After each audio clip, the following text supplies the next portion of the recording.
ក្តីស្រឡាញ់មិនអាចរស់បានទេបើគ្មានភាពស្មោះត្រង់ភាពស្មោះត្រង់ជាមូលដ្ឋានគ្រឹះនៃការកសាងទំនុកចិត្តសន្តិសុខនិងសុវត្ថិភាពផ្លូវចិត្តនៅក្នុងការទំនាក់ទំនងបើគ្មានភាពស្មោះត្រង់ទេក្តីស្រឡាញ់នឹងមានភាពផុយស្រួយនិងមិនពិតប្រាកដភាពស្មោះត្រង់ពិតប្រាកដមានន័យថាឈរក្បែរនរណាម្នាក់មិនត្រឹមតែក្នុងគ្រាលំបាកប៉ុណ្ណោះទេប៉ុន្តែថែមទាំងអំឡុងពេលប្រឈមនឹងបញ្ហាផងដែរមានន័យថាទោះស្ថិតនៅក្នុងគ្រាលំបាកភាពស្មោះត្រង់តែងនាំមកនៅជាមួយការគោរពនិងការបដិញ្ញាចិត្តពាក្យសម្ដីអាចបង្ហាញពីក្តីស្រឡាញ់ប៉ុន្តែភាពស្មោះត្រង់អាចបង្ហាញឲ្យឃើញពីក្តីស្រឡាញ់នៅពេលភាពស្មោះត្រង់បាត់បង់ទៅការសង្ស័យក៏កើតមានឡើងហើយទំនុកចិត្តក៏ចាប់ផ្ដើមចុះខ្សោយ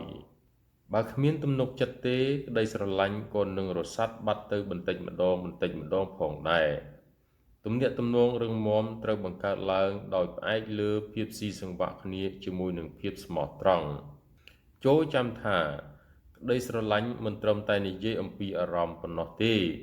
តែវានិយាយអំពីទង្វើផងដែរ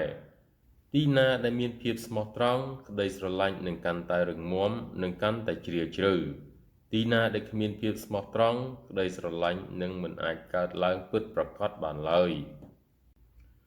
ការអភិវឌ្ឍខ្លួនមានន័យថាការរៀនអ្វីថ្មីការកែលម្អខ្លួននិងការក្លាយទៅជាមនុស្សដែលកាន់តែប្រសើរជាងមុន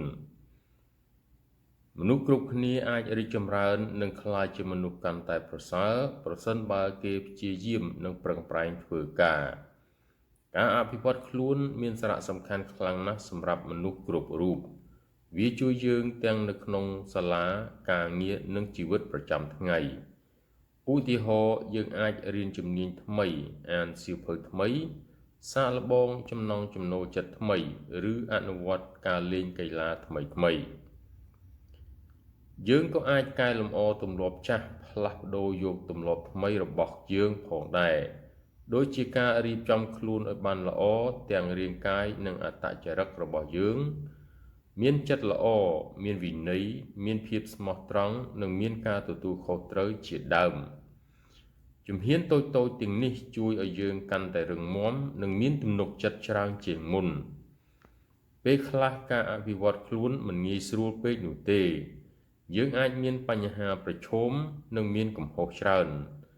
ការមានកំហុសមិនមែនជារឿងចម្លែកនោះទេអ្វីដែលសំខាន់យើងរៀនទទួលស្គាល់វានិងរៀនពីវាដើម្បីកែលម្អកុំឲ្យវាកើតឡើងជាថ្មីម្ដងទៀតនៅពេលក្រោយលើសពីនេះរឿងសំខាន់មួយទៀតគឺថាប្រឹងប្រែងធ្វើការដោយមិនបោះបង់និងបន្តព្យាយាមជារៀងរាល់ថ្ងៃរហូតបានលទ្ធផលល្អប្រសើរដែលខ្លួនអាចទទួលយកបានការអភិវឌ្ឍខ្លួននិយាយអំពីការកំណត់គោលដៅផងដែរព្រោះគោលដៅជួយយើងឲ្យដឹងពីអ្វីដែលយើងចង់បាននិងរៀបចំផែនការក្នុងការបោះជំហានទៅមុខ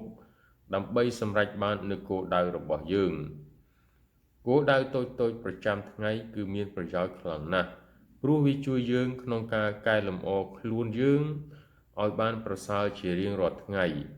សរុបមកការអភិវឌ្ឍខ្លួនគឺមានសារៈសំខាន់ខ្លាំងណាស់សម្រាប់មនុស្សគ្រប់គ្នាដែលចង់ឲ្យខ្លួនឯងបានប្រសើរជាងមុនវាជួយយើងឲ្យរីកចម្រើនចេះរៀនពីអ្វីដែលថ្មីមានទំនុកចិត្តនិងសម្រេចក្តីសុបិននៅក្នុងជីវិតមនុស្សគ្រប់គ្នាអាចកែលម្អខ្លួនបានប្រសិនបើពួកគេជឿជាក់លើខ្លួនឯងអនុវត្តទម្លាប់ល្អនិងរៀនមិនឈប់រៀនពេញមួយជីវិតការភ័យខ្លាចគឺជាអារម្មណ៍ធម្មជាតិដែលមនុស្សគ្រប់គ្នាជួបប្រទះ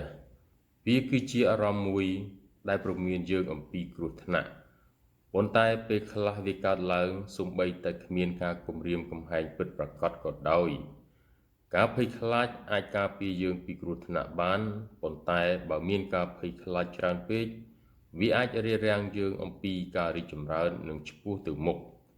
ជារឿយៗការភ័យខ្លាចរារាំងមនុស្សពីការសាកល្បងអ្វីដែលថ្មី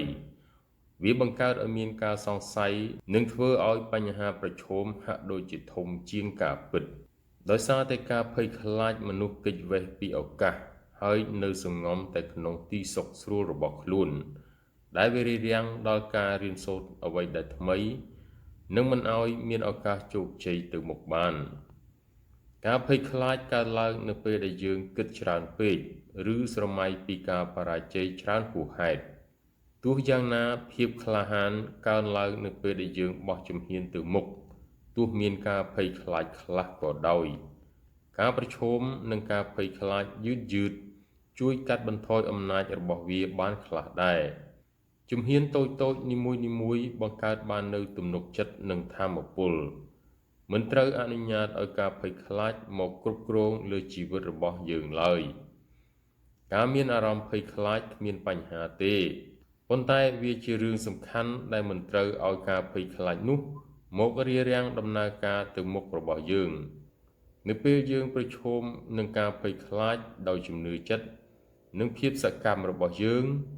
គឺវាធ្វើឲ្យយើងកាន់តែរឹងមាំការយកឈ្នះលើការភ័យខ្លាចវាបើកទ្វារឲ្យយើងឆ្ពោះទៅរកភាពរីកចម្រើនមានទំនុកចិត្តរឹងមាំនិងជោគជ័យ